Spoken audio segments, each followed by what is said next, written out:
Welcome to the night of medieval malady and whispered memory with your old Uncle Grim. Tonight's tale is a comparison of our modern lifestyle compared to the medieval throne.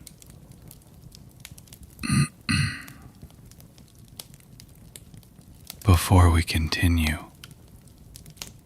a simple tap of that like button warms these old bones, and subscribing to our little corner of the past ensures you'll never miss a haunting.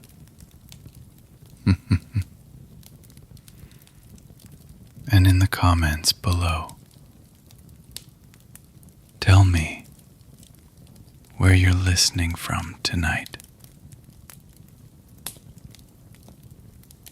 Now, settle in. The journey begins. Tonight, we explore a simple, jarring truth.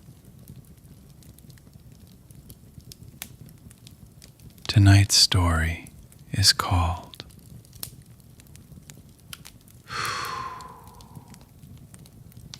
You Are Better Than Medieval Kings. You are sovereign. You are the anointed one, God's chosen representative on this patch of earth, this kingdom of mud and timber you call your own. The crown, a heavy band of cold, imperfectly wrought gold, sits upon your brow, its weight a constant, dull pressure that you've long since ceased to notice, much like the ever-present ache in your lower back. Your name is King Alaric, or King Henry, or King Louis. The name is immaterial. The experience is universal. Your story, your true story, begins not with the fanfare of trumpets or the adulation of the masses, but with the slow, creeping dread of dawn in a world lit only by fire and fear. You awaken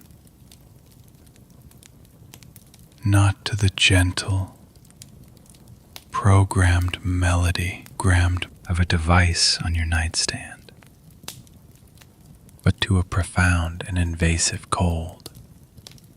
It is a damp, seeping chill that has wormed its way through the thick stone walls of your fortress, past the heavy wool tapestries hanging limp and smelling of dust and mouse droppings, and deep into the marrow of your bones. Your bedchamber The very pinnacle of luxury in this 12th century world is a cavern of gloom. The only light trickles in from a high, narrow arrow slit, a sliver of bruised, gray sky that does more to emphasize the oppressive darkness than alleviate it. You can see your own breath, a milky plume in the frigid air. You are the king, yet you are shivering, huddled beneath a mountain of furs and scratchy woolen blankets that smell faintly of the beasts they came from, and the countless unwashed nights they have witnessed.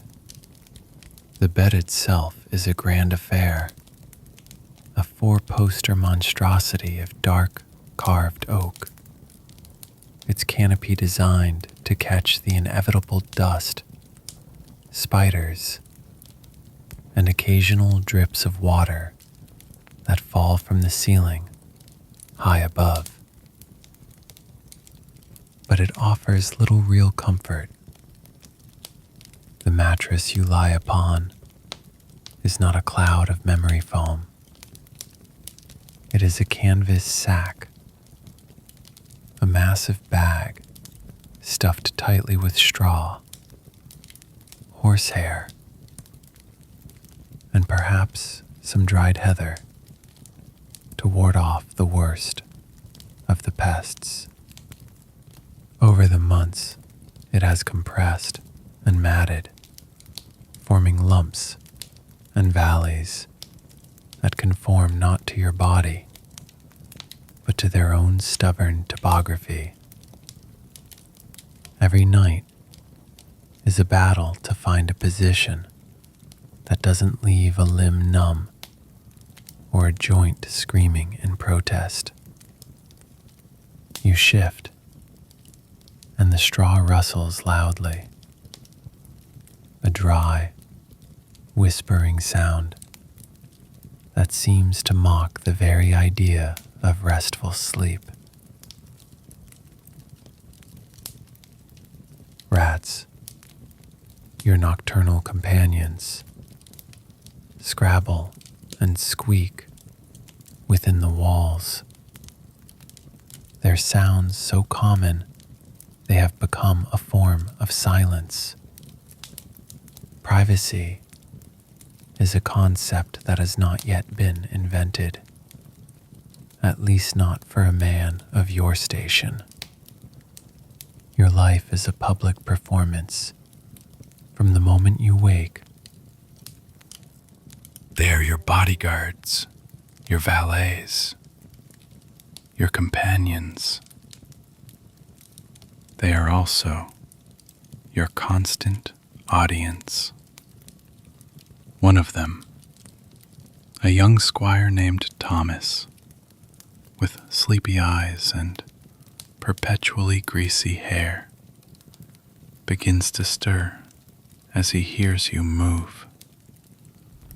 He coughs, a deep, rattling sound from his chest, and spits a thick glob of phlegm directly onto the floor, where it joins countless other stains on the filthy rushes.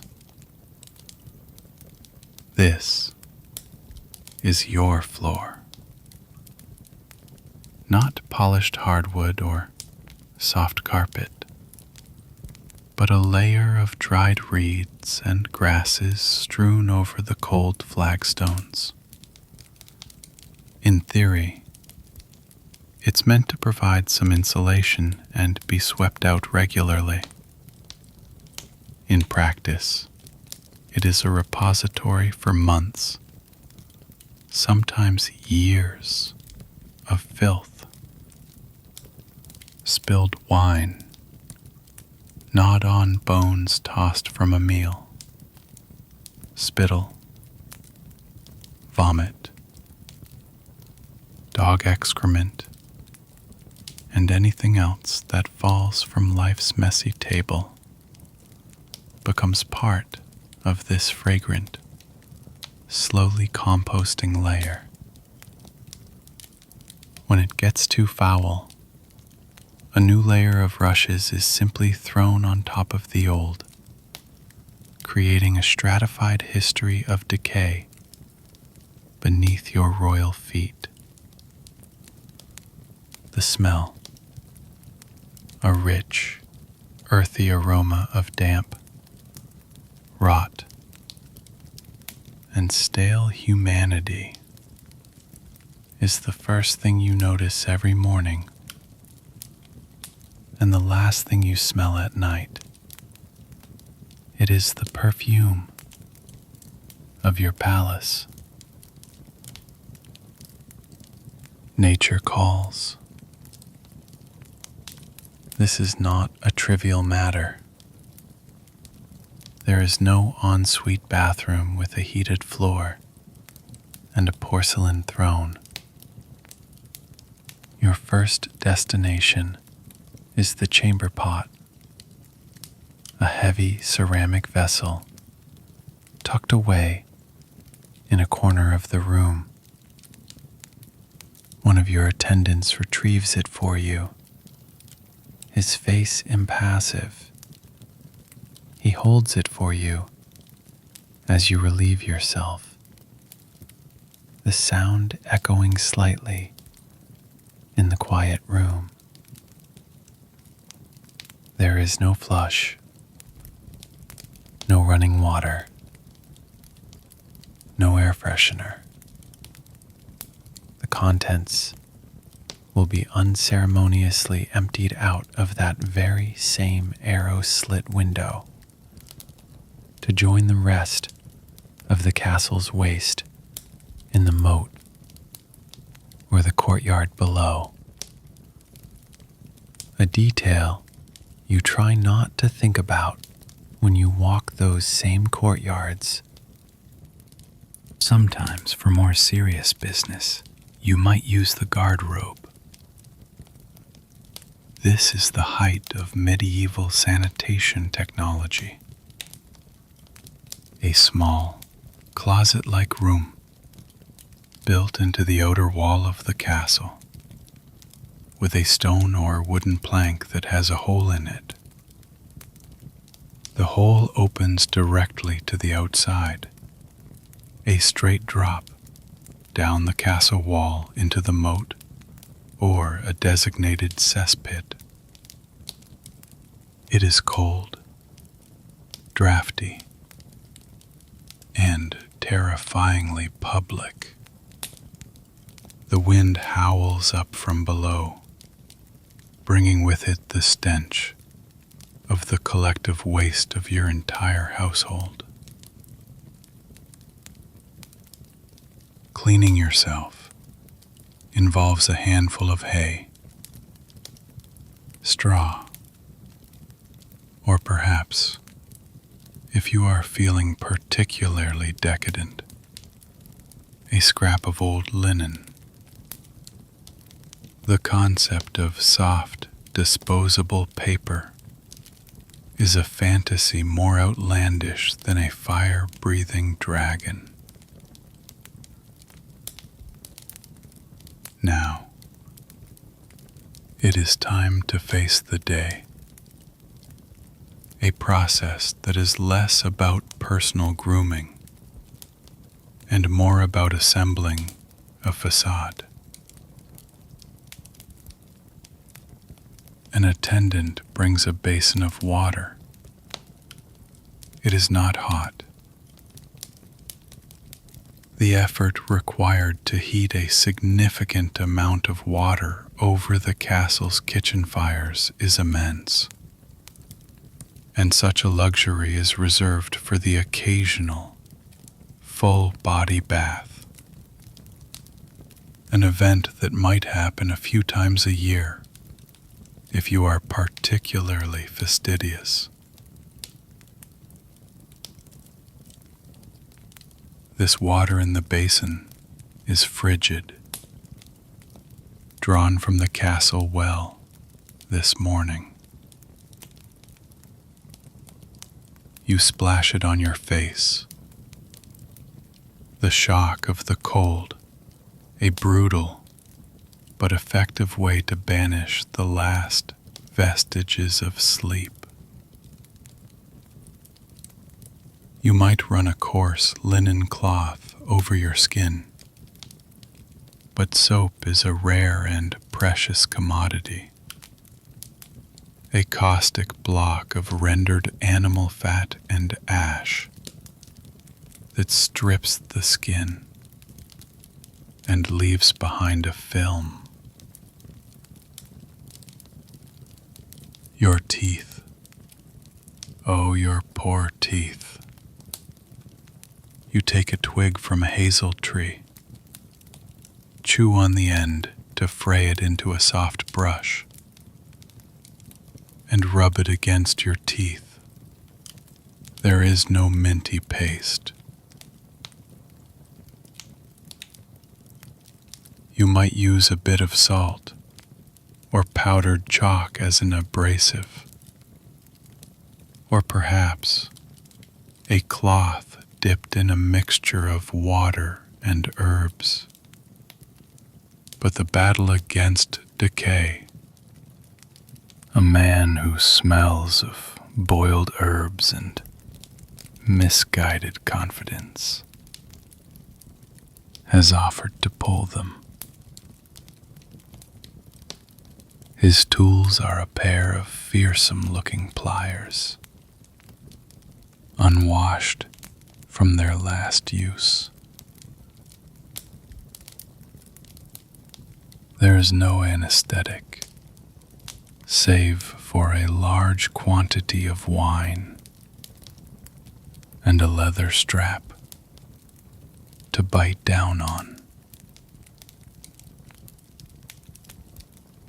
You have, so far, declined his services, choosing the chronic pain over the acute agony and near certainty of a shattered jaw or a raging infection. Your gums bleed. Your smile, were you to give one, would be a gallery of yellowed, crooked, and missing monuments to the state of medieval dentistry.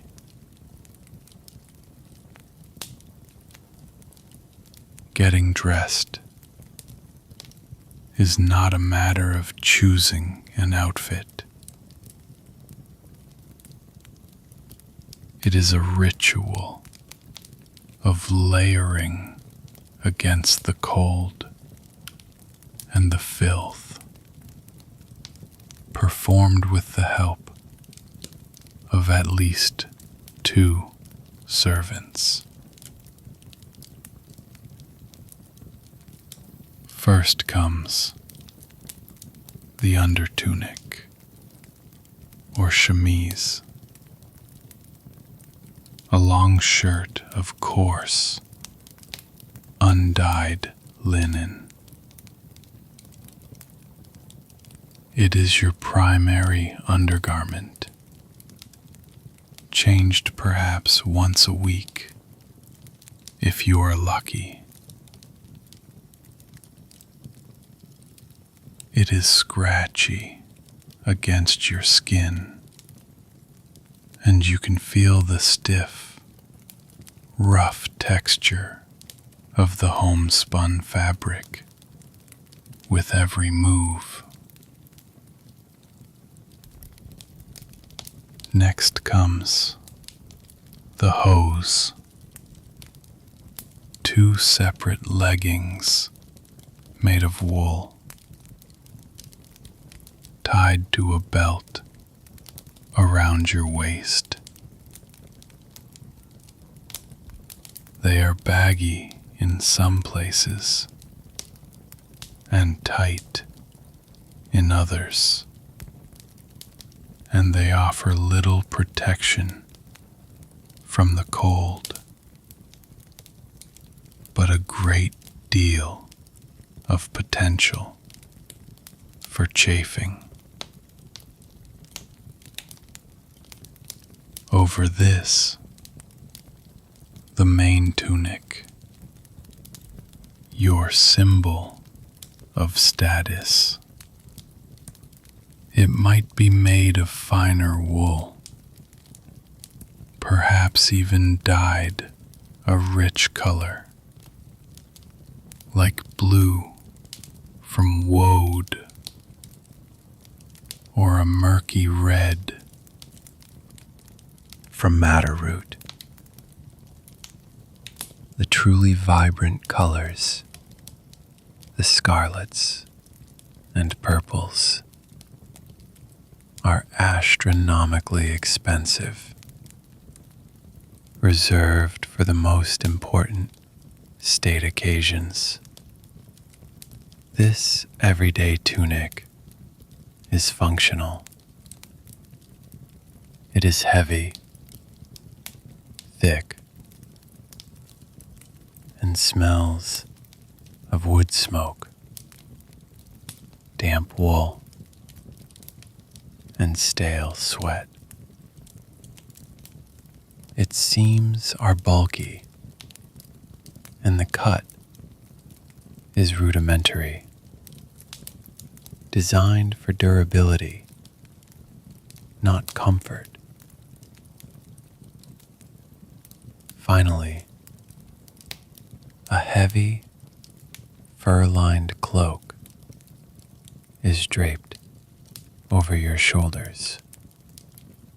Its weight, both a comfort and a burden. Your shoes are simple leather turn shoes, soft and without a distinct left or right. They are easily soaked through by the damp floors and offer no support. Its seams are bulky, and the cut is rudimentary, designed for durability, not comfort. Finally, a heavy, fur-lined cloak is draped over your shoulders. Its weight, both a comfort and a burden. Your shoes are simple leather turn shoes, soft and without a distinct left or right. They are easily soaked through by the damp floors and offer no support.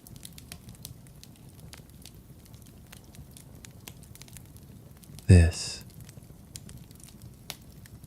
is your royal attire.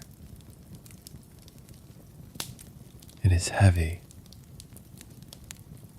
cumbersome, and after a few hours of wear, it will begin to itch in a dozen different places. The concept of comfortable, breathable fabrics is centuries away. You are a king, but you are less comfortable than a modern man in his cheapest pair of pajamas. You look at yourself in a small, polished disc of metal that serves as a mirror.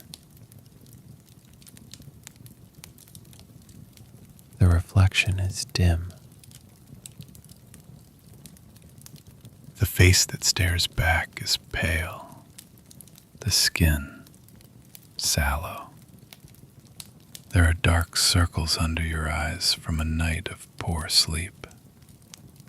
Your hair is long and lank, washed infrequently with a harsh lye soap that leaves it stripped and dull. Your beard is untrimmed, catching crumbs from yesterday's meal. You are 35 years old, but you look closer to 50. Your body is a map of minor ailments that, in your time, have no name and no cure. The persistent rash on your leg, the wheezing in your chest from the constant smoke of open fires, the clicking in your knee from an old riding injury that never healed properly.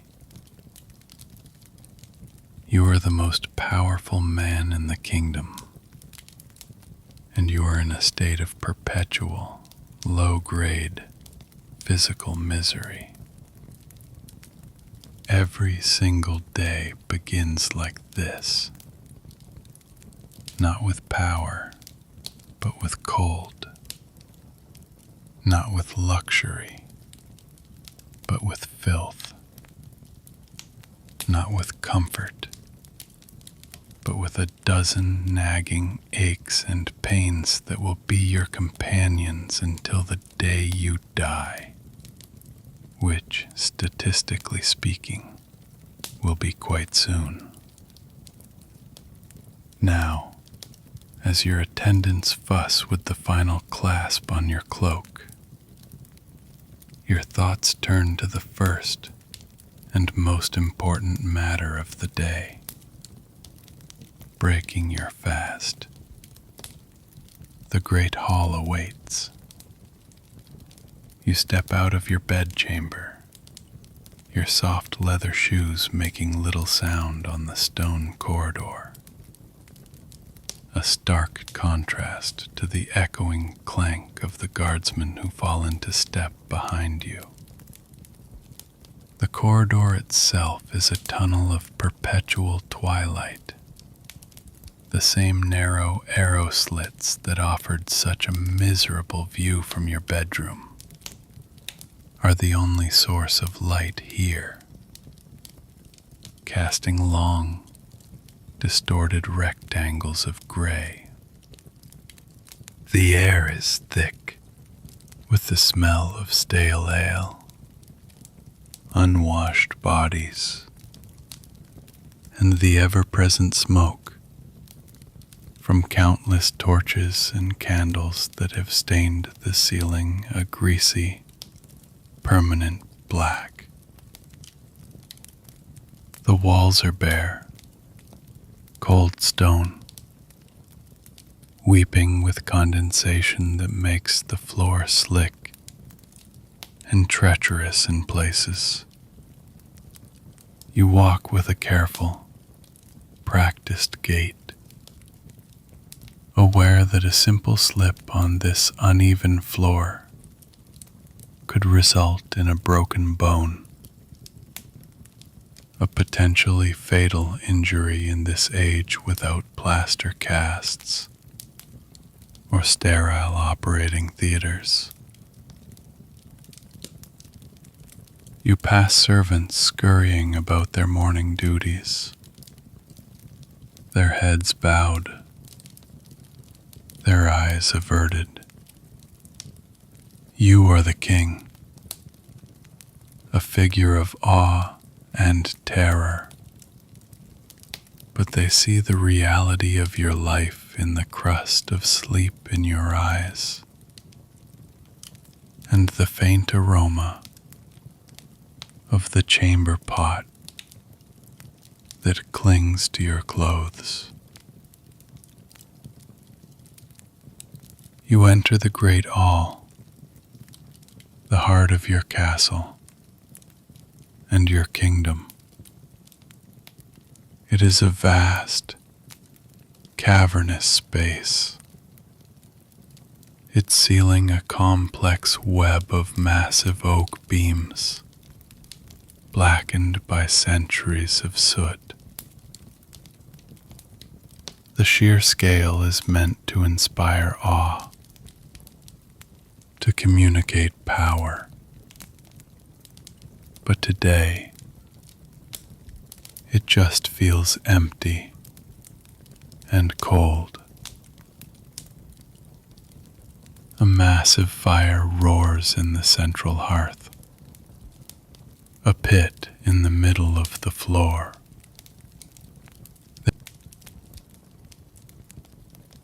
A hole in the roof, a louver, allows some of the smoke to escape, but most of it simply curls and eddies throughout the hall, stinging your eyes and catching in the back of your throat. This constant exposure to wood smoke is slowly but surely destroying your lungs, a fact you are blissfully unaware of. The air is a thick, hazy soup that you breathe from your first day to your last. The high, arched windows are not glazed with clear glass. That is an almost unheard of luxury. They are covered with thin, translucent sheets of scraped animal horn or oiled linen, which let in a milky, depressing light, but no view of the outside world. They do little to keep out the drafts that snake and whisper through the hall,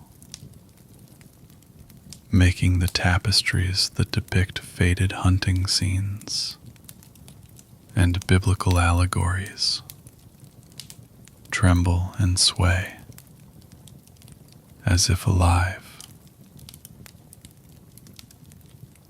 Your throne, a heavy, uncomfortable chair of carved wood, sits on a raised dais at one end of the hall. But you are not headed there yet.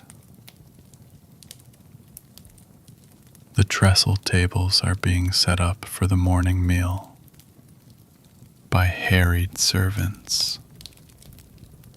Long, rough-hewn planks of wood are placed on collapsible legs. There are no tablecloths for a simple morning meal. Your place, at the head of the high table, is marked only by its position and the presence of a slightly better wooden chair. You sit, and the dull ache in your back flares up again. The bench seating for everyone else is hard, backless. As king, you are afforded the luxury of a wooden one. There are no individual plates, no forks. The fork has been introduced in parts of Italy, but here it is viewed with suspicion, considered an effeminate and unnecessary affectation. You have a spoon for soups and stews, and a personal knife, which you carry with you at all times. You use your knife to spear chunks of meat, and your fingers for everything else. communal bowl of salt, a precious commodity, sits in the center of the high table. What is there to eat? The centerpiece of the meal is bread, not a light, fluffy loaf, but a dense, heavy sourdough made from a mix of wheat and rye. It is hearty and filling, the staple of everyone's diet from the lowest peasant to you, the king. The crust is thick and hard, often used to scrub the trencher clean. Accompanying the bread is a pottage, a thick, continuously simmering stew that is the medieval equivalent of a slow cooker. The pot is rarely fully emptied. New ingredients are simply added to the old.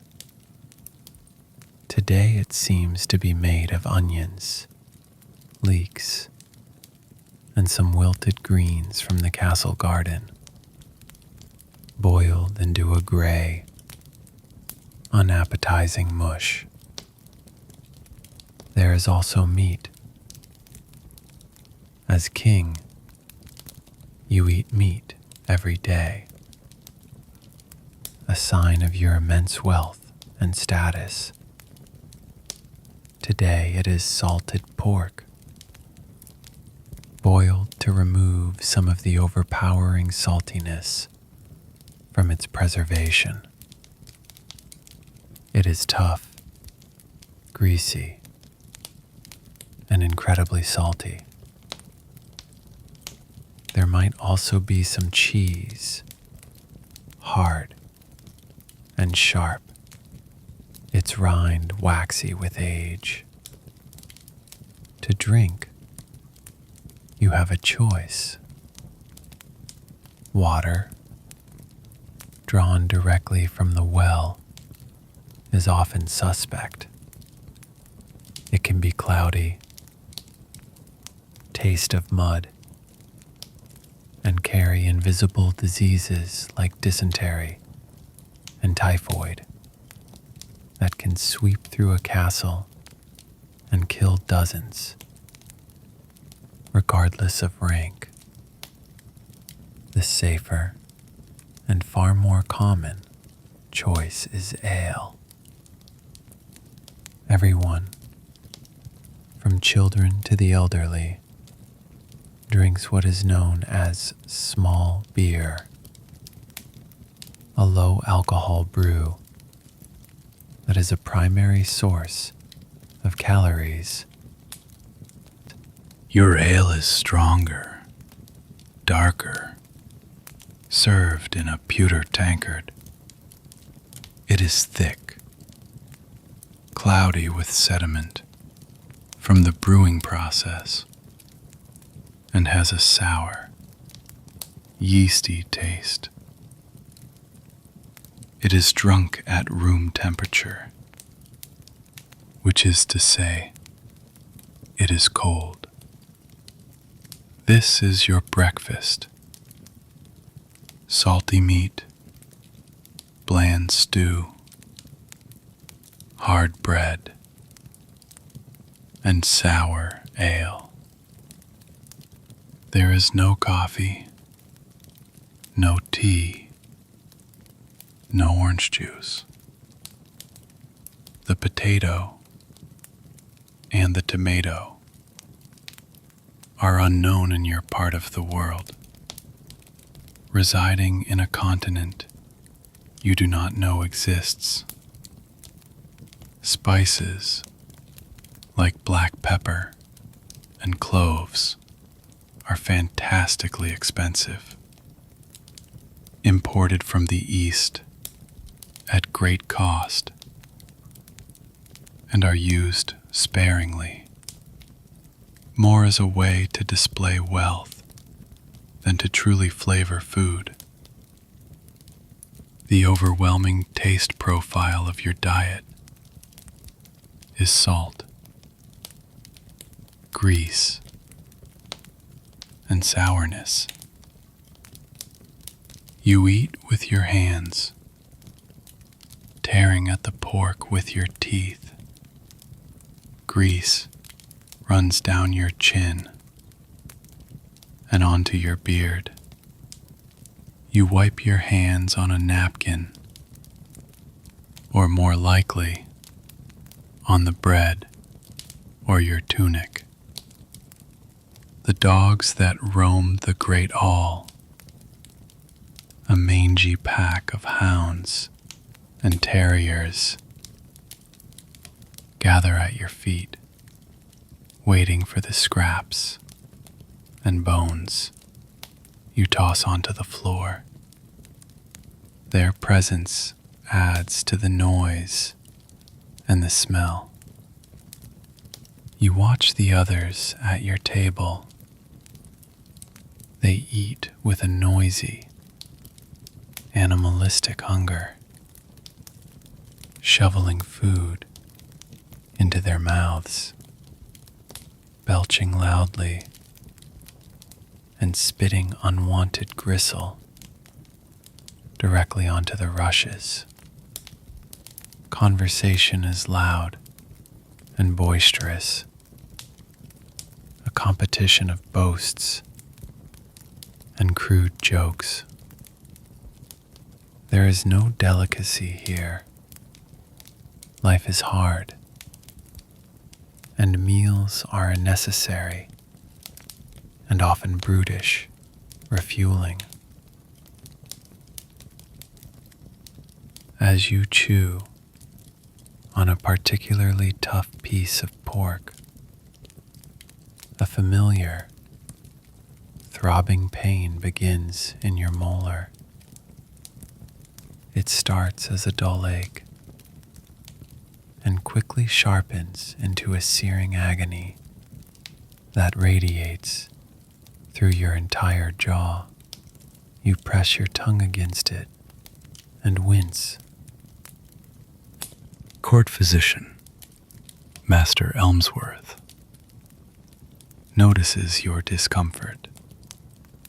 He is a man educated in the theories of the four humors: blood, phlegm, yellow bile, and black bile.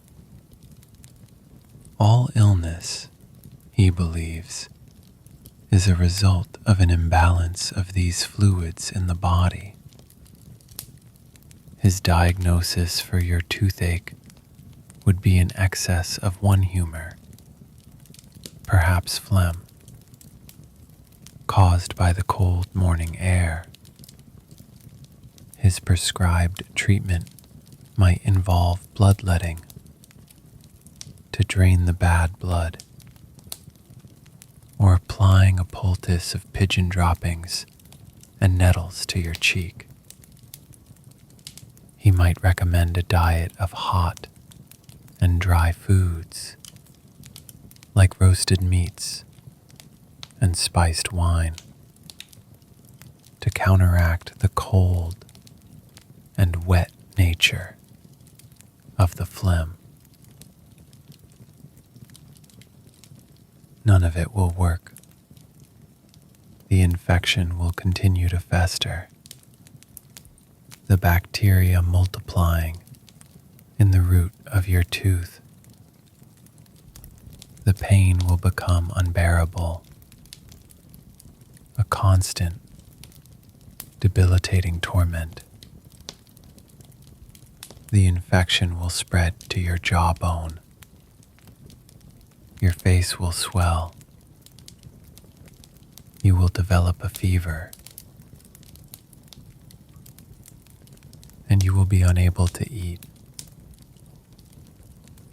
In a world without antibiotics, this simple, common dental problem can, and often does, lead to sepsis and a slow, agonizing death.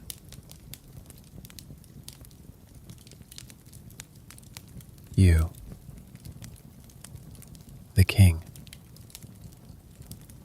with all your power and wealth, can be killed by a rotten tooth. You look at the food on your trencher, your appetite gone. Every bite is a risk, a potential trigger for the searing pain. Your meal is interrupted by the arrival of your chancellor, a gaunt man with ink stains on his fingers. He brings news from the northern border. A rebellious baron is refusing to pay his taxes. This is not just a financial issue. It is a direct challenge to your authority. You must respond, and your options are limited and bleak. You could send an envoy, but that might be seen as weakness. You could raise an army.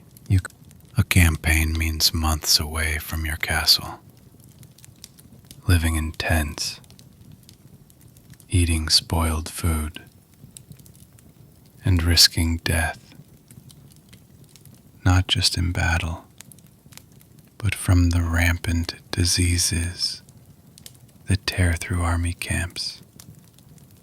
Dysentery, the bloody flux, could kill more of your men than the enemy ever would. Even a minor wound from an arrow or a sword could become infected, leading to gangrene and amputation. Without anesthetic, your life is a constant tightrope walk, a moment of perceived weakness, a failed harvest leading to famine, a plague that sweeps through the kingdom. Any of these could be the spark that ignites a rebellion and costs you your throne and your life. The stress is a physical weight, a knot in your stomach that never truly unwinds. Your reign is not one of serene, absolute power, but of constant, gnawing anxiety. The weight of the crown is not in the gold, but in the ceaseless pressure of survival. After the joyless meal, the business of the day begins in earnest.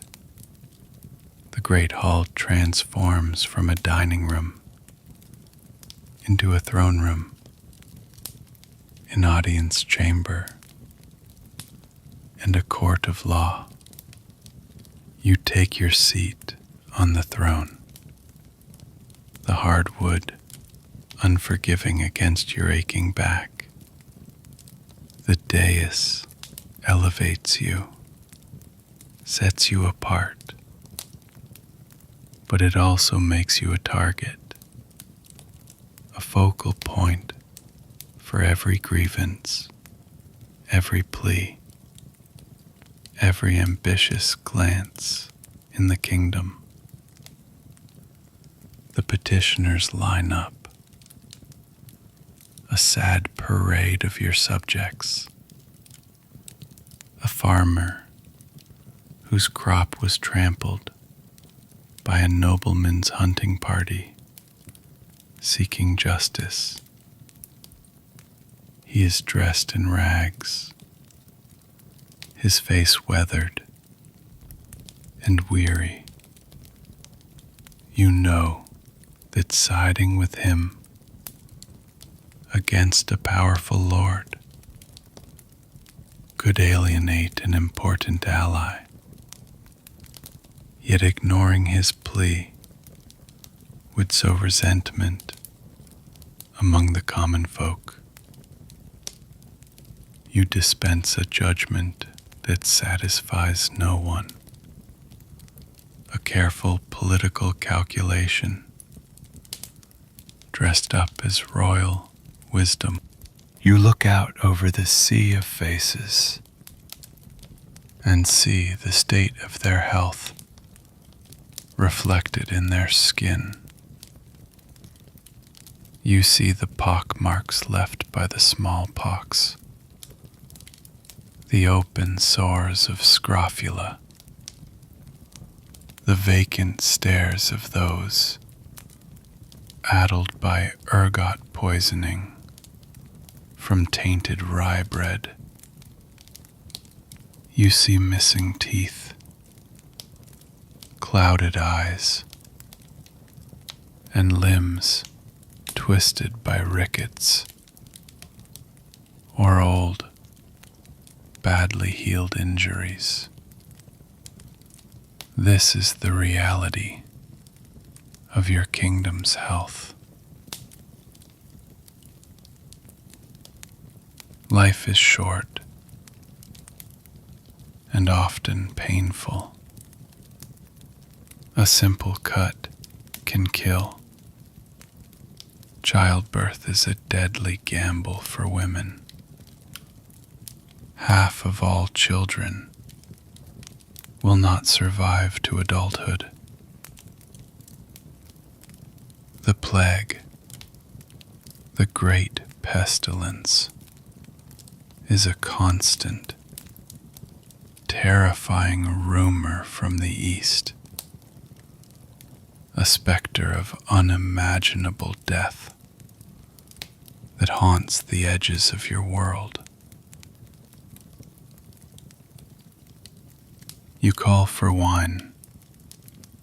A servant brings it in a clay jug. It is a young, harsh red wine, probably watered down. You drink deeply. The alcohol, a welcome warmth in your belly, and a temporary anesthetic for your aching tooth and your troubled mind. Many of your days are spent in the state of semi-intoxication, a necessary coping mechanism for the physical discomfort and mental stress of your existence. Boredom is another constant enemy. The hours of sitting on the throne, listening to endless disputes, are mind-numbingly dull. Your entertainment is crude and infrequent. A traveling bard might arrive at the castle, his songs full of exaggerated tales of heroism and romance that bear little resemblance to the world outside your walls. A jester, his face painted in a grotesque smile, might tell bawdy jokes and perform clumsy acrobatics. His humor is a release valve for the tension in the court, but his act grows stale There is no art to contemplate. Beyond the faded tapestries and the crude religious carvings in the chapel, there is no symphony to listen to. Only the monotonous drone of liturgical chants or the raucous, out-of-tune playing of a fiddle and pipe. Your world is small, dark, and profoundly boring. The afternoon offers a potential respite. A hunt has been organized. This is not a sport. It is a vital training exercise for war and a crucial source of fresh meat for the castle. You leave the suffocating confines of the great hall and step out into the bailey, the large, open courtyard within the castle's outer walls. The change in air is immediate. The fug of wood smoke is replaced by the raw, organic smells of the castle at work. The sharp tang of the blacksmith's forge, the ammonia-rich stench from the stables, the smell of baking bread from the kitchens, and the underlying odor of the cesspits and the moat that surrounds your fortress.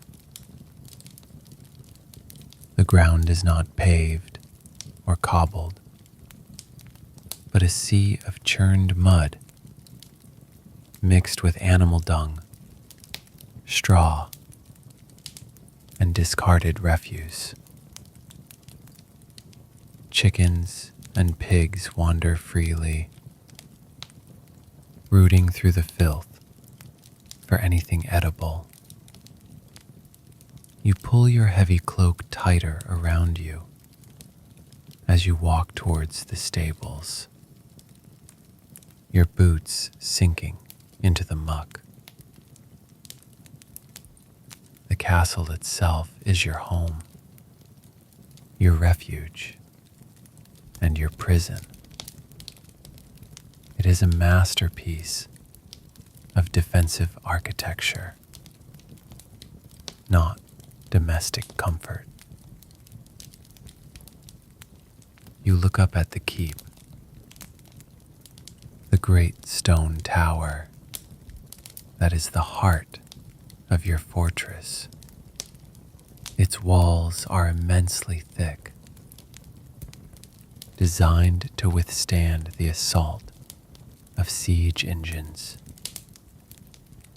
The windows are little more than slits, offering a commanding field of fire for archers, but precious little light or ventilation for the occupants. The entire structure is a testament to the violent, paranoid world you inhabit. Every wall, every tower, every gatehouse is designed with one purpose in mind: to keep other people out. Your home is a declaration of your power, but it is also a stark admission of your vulnerability. It is built not for living, but for surviving. The rooms inside are dark, damp and drafty. The stone floors are perpetually cold. The only sources of heat are the open fires, which fill the rooms with smoke and pose a constant threat of a catastrophic fire that could consume the entire wooden interior of the keep. The domestic spaces are cramped and communal. Your entire household, family, knights, servants, and guests lives packed together within these walls. The concept of a private family home is centuries away. Your castle is a military installation, an administrative center, and a glorified warehouse, not a cozy residence. In the stables, the air is thick with the warm, sweet smell of horses and hay. Your destrier, a massive war horse bred for strength and aggression, is saddled and waiting. Mounting the great beast is an effort, your stiff leg protesting as you swing it over the high saddle. The hunting party assembles, a boisterous group of nobles and their retainers, all eager for the thrill of the chase.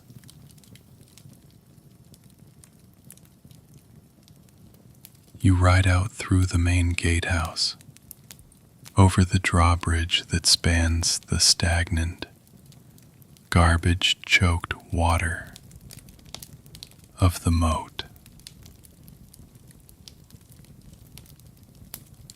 The world outside the castle walls is a patchwork of muddy fields, dense forests, and miserable little villages. The homes of your subjects are not charming cottages, but squalid hovels made of wattle and daub. A lattice of woven sticks packed with mud, straw, and animal dung. They have thatched roofs that leak and are infested with vermin. This is the foundation of your kingdom's wealth. The labor of these people living in conditions of unimaginable squalor. The hunt is a violent, chaotic affair. The hounds are released, and they tear through the undergrowth, their baying echoing through the forest. You gallop in pursuit, the cold wind whipping at your face. This is one of the few moments of exhilaration in your life, a fleeting escape from the claustrophobia of the court. But it is fraught with danger. A fall from your horse at this speed could mean a broken neck. A misplaced spear thrust from an overeager companion could be fatal. The forest itself is full of hazards. Low-hanging branches that can unseat a rider, hidden pits, and the very real danger of getting lost. Today, the prey is a wild boar, a notoriously aggressive and dangerous animal. When it is finally cornered, it turns to fight, its tusks sharp as daggers. It is the king's privilege and duty to make the kill. You dismount, your heart pounding, and approach the furious beast with your boar spear. The boar charges. You brace the butt of the spear against the ground and aim for its chest. For a terrifying second, you fear the spear will splinter, that the enraged animal will break through and gore you. But the spear holds.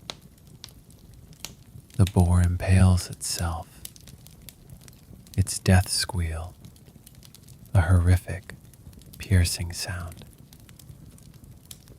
You are spattered with its hot, sticky blood. Your companions cheer. You have proven your courage, your martial prowess. But as you stand there, breathing heavily, the adrenaline fading, you are just a man in a muddy forest, covered in blood, with a dead animal at his feet. The thrill is already gone, replaced by the familiar ache in your bones and the cold dread of the ride back to your stone cage. The return to the castle coincides with the setting of the sun. The day dies quickly. The weak gray light fading into an inky, profound darkness. Night in your world is not the gentle, illuminated twilight of the modern age. It is a vast, black, and threatening emptiness.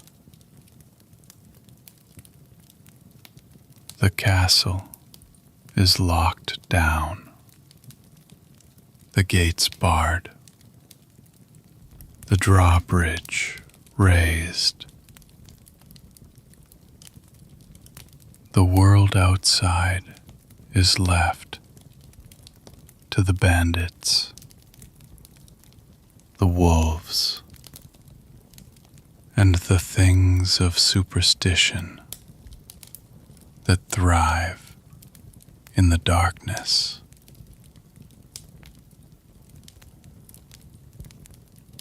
Inside, the great hall is prepared for the evening meal, the main social event of the day. This is a more elaborate affair than breakfast. Torches are lit and placed in iron sconces on the walls.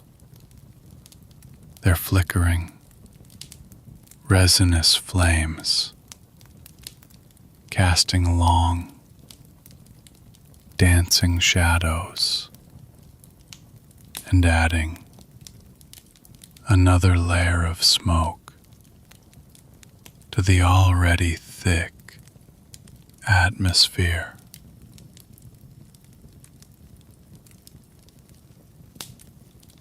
The tables are covered with linen cloths, a sign of the formality of the occasion.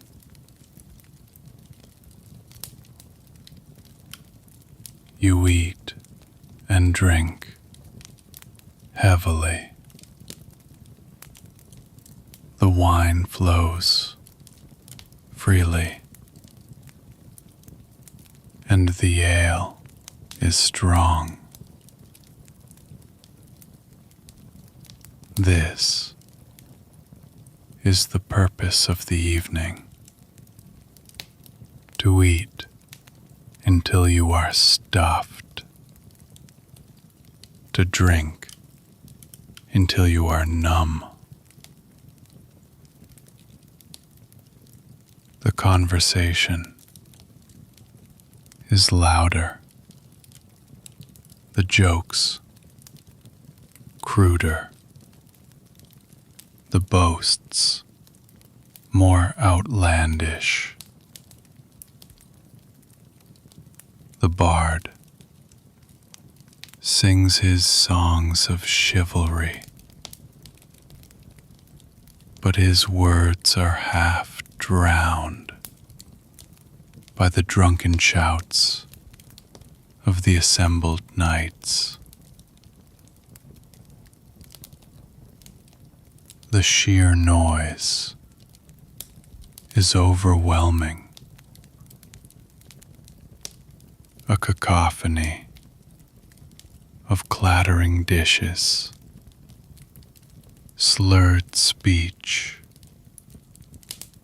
barking dogs, and out of tune music. You, the king, are at the center of it all, yet you feel profoundly isolated. You must maintain your royal dignity, even as those around you descend into drunken chaos. You must watch your back, even here, in your own hall. The man laughing at your joke to your right could be plotting to replace you. The wine in your cup could be poisoned. A moment of carelessness, a drunken indiscretion, could be your undoing. The paranoia is a constant, bitter taste in your mouth that even the strongest wine cannot wash away. Your wife, the queen, sits beside you. Your marriage was not a love match. It was a political alliance, a treaty sealed with a wedding vow. She is a stranger from a foreign land, and you share no common language of the heart. Your duty is to produce an heir, a son to secure your dynasty.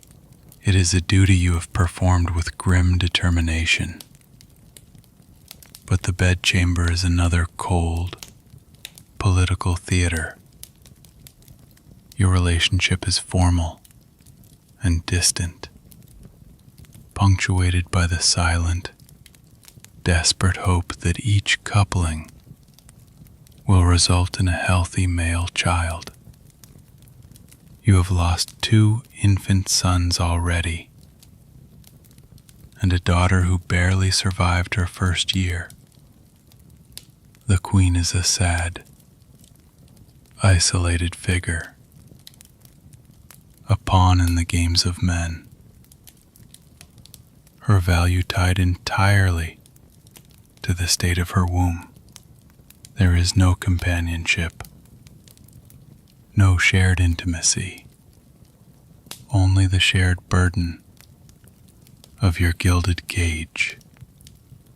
So as you lie there, in your warm, comfortable bed, in your clean, quiet house, listening to this story, remember this.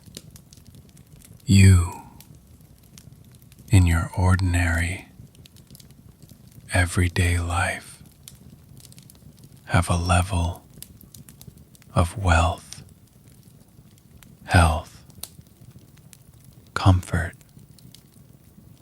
and freedom that surpasses that of the most powerful medieval monarch who ever lived. Your bathroom is more advanced than his castle. Your medicine is more effective than his prayers. Your knowledge is more vast than his entire civilizations. You are warmer, cleaner, healthier, safer, and better entertained. You are, in every meaningful way, better than a medieval king. Now sleep well. You've earned it. The darkness you face is only the gentle, temporary absence of light. His was a way of life.